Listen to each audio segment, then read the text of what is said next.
জাতীয় নাগরিক পার্টির আহ্বায়ক ও সদ্য সাবেক তথ্য উপদেষ্টা নাহিদ ইসলাম জানিয়েছেন, এবছর দেশে নির্বাচন হওয়া সম্ভব নয়, কারণ নির্বাচন হওয়ার মতো পরিবেশ ও জনগণের পুরোপুরি নিরাপত্তা অন্তর্বর্তী সরকার এখনও নিশ্চিত করতে পারেনি।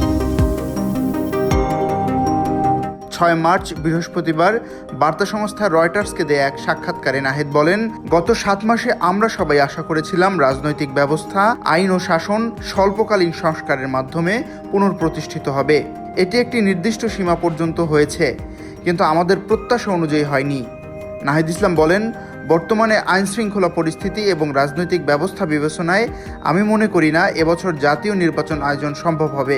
গত বছর গণঅভ্যুত্থানের মুখে দেশ ছেড়ে পালান সাবেক স্বৈরাচার প্রধানমন্ত্রী শেখ হাসিনা। এরপর গত 8 আগস্ট অন্তর্বর্তী সরকার প্রধানের দায়িত্ব নেন ডক্টর মোহাম্মদ ইউনূস।